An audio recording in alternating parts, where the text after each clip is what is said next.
These days, Subaru may be best known for their complete crossover lineup from the best-selling Crosstrek on up to the three-row Ascent, but they haven't forgot their rally heritage, and that's why we're getting a new version of the WRX for 2024. This is the WRX TR. It's the pinnacle of Subaru's rally car history, and they've actually flown me all the way down to Sicily to take a look at it.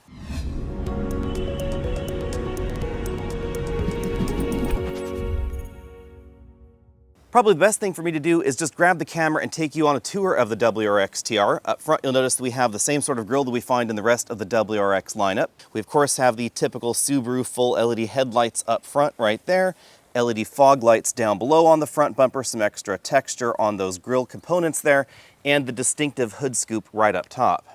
The hood scoop feeds air directly onto that top-mounted intercooler, another distinctive Subaru feature. This is a 2.4-liter Boxer engine, turbocharged, of course, producing 271 horsepower, 258 pound-feet of torque. It is related to the engine that we find in the Subaru Ascent, but Subaru says that they've made some significant changes for this engine in order to make sure it's appropriate for WRX duty. If you want the WRX TR, this is going to be available only with the 6-speed manual transmission. You can get other versions of this with Subaru's Performance Automatic, basically a CVT, but if you want the high-end version, it's going to be manual transmission only. The TR is more of a refinement of WRX-ness, I guess you could say, rather than a redefinition of it. So we find very similar suspension, but different tuning and different dampers here. We also find bigger brakes. That's the biggest change. Cross-drilled rotors. If you come in for a close look, you notice the rotors themselves are about an inch larger. We get unique wheels, we get 6-piston Brembo brakes, and we get Potenza S007 summer tires front and rear. Nice wide 245 with tires. And they didn't forget the back either. Back here we have cross-drilled rotors that are larger than the regular rotors as well, and 2-piston Brembo calipers. Since this is a refinement of WRX-ness, not a redesign, obviously a lot of parts are shared with the regular model. So distinctive LED taillights here, but we then get a black bar that connects them from one side to the other across the trunk. And yes, it is a trunk, since the WRX is a sedan only in this generation, and quad exhaust tips down here at the bottom, because every sports car needs quad exhausts. The WRX TR, it's, again, a refinement of the WRX, so a lot of what we're going to see today is not necessarily the looks on the outside, but the way that it drives out on the road. So let's get to that next. Before we get into how the WRX TR drives, let's talk about what TR is. It originally was the tuner-ready version of the WRX. It was effectively the base model. It was designed for someone that didn't want a radio, didn't need these features or those features, and they intended to, tune it themselves. That was the whole point. The reality is that the enthusiast that's buying the WRX, I mean, clearly all WRX shoppers are probably enthusiasts, but the enthusiastic enthusiast, if you will, has a different mission in mind now with the WRX. They want the extra features. They want the touchscreen infotainment system. They want the power seats. They want the recaros, etc. So this tuner version is quite different from that format. And feature set wise, this is actually pretty similar to the top-end GT model, except there's no moonroof above my head, so you could actually sit in here with the helmet. That is something that I noted the first time I drove the WRX. They had a track drive there.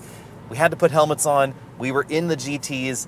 There was not a lot of headroom with the helmet on. This is definitely going to fix that. Then, of course, you can't get the Subaru Performance transmission.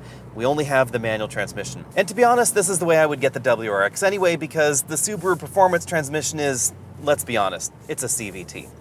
It may imitate shifts, it may have shift paddles, but it's not going to feel like a dual clutch transmission in a Hyundai N or a regular automatic transmission in more expensive performance vehicles.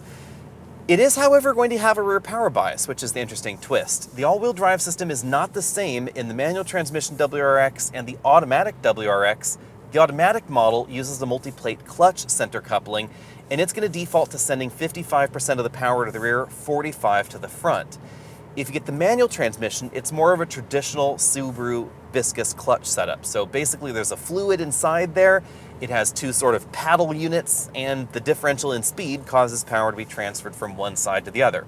So this is a mechanically less complex design. It's going to split power a bit more evenly 50-50, and some people just prefer the way this feels out on the road. Personally, I liked the slight rear power bias that you get in the model with the CVT. I was able to compare those at the launch event, and driving them back to back, you do notice the extra power to the rear in that vehicle, and that really is my preference as far as feel goes, but on balance, I'd much rather have the manual transmission than the CVT. Clearly, we can't talk about performance numbers until we can get this back on our own home turf and run it through our usual barrage of tests, but you can bet that 0 to 60 times are probably going to be substantially similar to the last model that we tested. 60 to 0 stopping distance, that's probably pretty similar as well, because the last WRX we tested was more tire limited than brake compound limited, and they haven't done anything to change that really here. We have the 007 summer tires in this model, but they haven't gone up a tire size. They have, however, increased the size of the brakes, and they've given us cross-drilled rotors. That's really going to help with brake fade. It's not something that the WRX has had too much of a problem with in the past, but again, it speaks to the new mission of the TR trim. They see this as more of a track-ready trim rather than a tuner-ready trim. So if you want to track your WRX on weekends, you're probably going to appreciate the better brakes here. They're going to have less fade, but they are going to be more expensive to repair. When it comes to handling, we definitely have some entries in this segment that are relatively new that you might want to be cross-shopping against the WRX. The most important of them is going to be the Civic Type R, but that has a very different feel out on the road. It's front-wheel drive, it has a lot of power, and honestly, sometimes I think it has a bit too much power for still being front-wheel drive. They bumped the power figure up even more in this generation, and it makes it somewhat unwieldy, especially on wet roads like we're on here.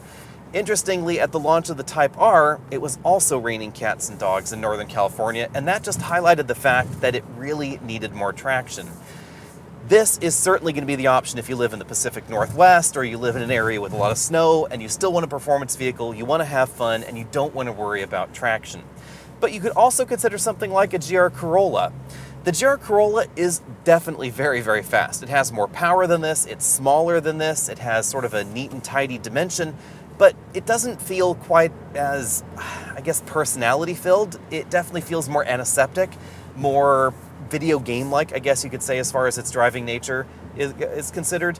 And I would say the same thing can happen with the Hyundai N-Line products. Yes, they have a bit more personality than the GR Corolla, and I would say sometimes than the Type R, but not quite as much personality as the WRX. Now, is all personality good? Not necessarily. One of the things I would really love to see on the tuner-ready trim would be an adaptive suspension, because the WRX suspension in every trim is relatively firm, and ostensibly as a daily driver four-door vehicle, keep in mind that this is marketed at people that don't want a weekend car that's separate. They want to be able to haul the kids in the back, they want to be able to take your grandmother to lunch sometimes. It's going to be a little bit firm for some of those tasks. Part of the character of the WRX is the Boxer engine, but this Boxer is a little bit different than the one that we find in Subaru's other performance vehicle, the BRZ, because this one has a turbo on it. So A, it's not going to rev as high. This one redlines at around 6,000 RPM versus around 7,500 RPM for the BRZ, and it's kind of muffled. You don't get that same sort of feel that you get in the BRZ. I would argue that this comes across as more grown-up, more refined. There are, let's be honest, some times where the BRZ sounds pretty gruff, maybe not quite bolts in a cement mixer, but, you know, it can get a little rough around the edges sometimes. This feels considerably smoother, and that would make sense, of course. Sheep in the road. Woo. Hey, the brakes work, everybody. Mutton, it's what's for dinner. Oh, look at the mutton poop. While we're waiting for the sheep to cross the road, let's talk a bit more about the drivetrain design. Obviously, the 2.4-liter turbo is essentially the same engine as the one found in the Ascent, and that's part of why this is probably quieter than the one in the BRZ. Is it appropriate to go around sheep? I don't see why not, but is there room? I don't know. That's a skinny-legged sheep right there.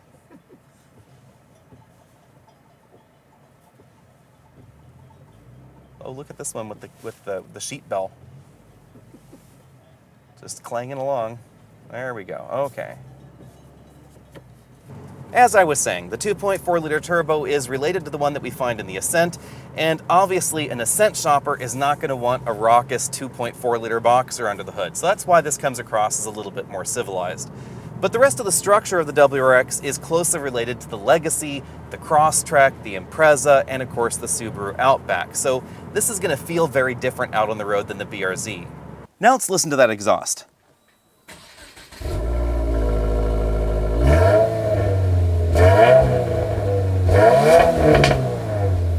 Definitely has a distinctive Boxer sound. Subaru hasn't given us any fuel economy estimates for the WRX TR just yet, but since they didn't change the final drive ratio or the transmission, they've really just swapped in some tires. I suspect it's going to be pretty close to the manual transmission 2023 model year vehicle.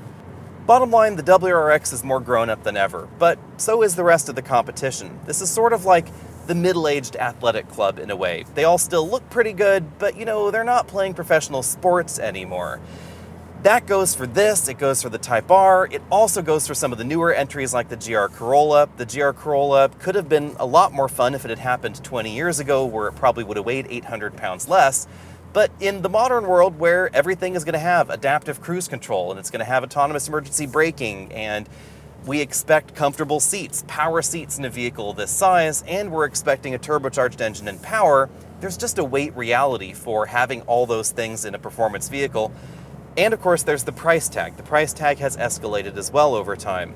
If you want something that's a little bit more playful, but definitely a lot more expensive, you could always check out something like an Audi S3 or an RS3, but it's going to be a very different kind of vehicle than this. And what kind of badge do you want on the front of your vehicle is an important question to ask. You also don't have the uniqueness of the boxer engine, and you don't have a manual transmission. That has definitely been a hallmark of the WRX. It's something that they really want to keep a hold of. So even though they're offering that automatic transmission model, currently apparently most of the sales are still with the manual transmission. Unfortunately, I haven't had much time with this new TR trim, but let's talk about some of the changes for 2024. On the inside, the biggest thing you'll notice is that every version of the WRX is now going to get this bigger touchscreen infotainment system. Previously, you had a small upper screen and a small lower screen in the base model, and every other version had this screen. Now everybody gets the big screen. I think that was a worthwhile change. The rest of the interior, it's basically the same as we've seen before. The TR trim gets the Recaro seats you see here standard. Formerly that was available only in the top end version. Now you have some extra choices here. And the Recaro seats have the red stitching that you see here, and the driver's side is powered, but there's no adjustable front lumbar. If you want to get your hands on the new WRX TR, it's going to set you back $42,775. So actually a little bit less than the most expensive version of the WRX. And there's a reason for that. You're essentially trading the adaptive suspension system for the upgraded brakes, the upgraded suspension, dampers here, and of course the manual transmission. Because if you get the GT, you can only get it with the Subaru Performance transmission, aka the CVT. Yes, it does have paddle shifters. Yes, it is probably quicker 0 to 60 than this model, but it's not going to be as much fun. If you want to get your hands on one of these, reach out to your Subaru dealer, because my suspicion is they're going to be pretty hard to find, at least at the beginning, and they're probably going to end up being kind of a collector's model, so you might want to act fast. Now, the competition, that's kind of interesting to define, because obviously we have the Honda Civic Type R. It is iconic as well, just like the WRX is, but it's only front-wheel drive, and that's been my big problem with this generation. It has less power, but all the power is happening right up here, and it just tends to overwhelm the front tires if you're not careful. We also have the GR Corolla, and the GR Corolla sort of splits the difference. You can get a GR Corolla for less than this, or you can get a GR Corolla for more than this. So I think Subaru has the value proposition right exactly where they need to be. And if you're looking at the Type R or the GR Corolla and you want an automatic transmission, sorry, there isn't one for you. You can only get the manual, and Subaru does give us that option. It's not the automatic transmission of my choice, but it is an automatic transmission, and that definitely is going to mean something for a lot of folks out there. Let me know what you think about everything. Let me know down there in the comments section below. Find me over at Facebook, Twitter, Instagram, all the other social places, and I'll see all of you next week.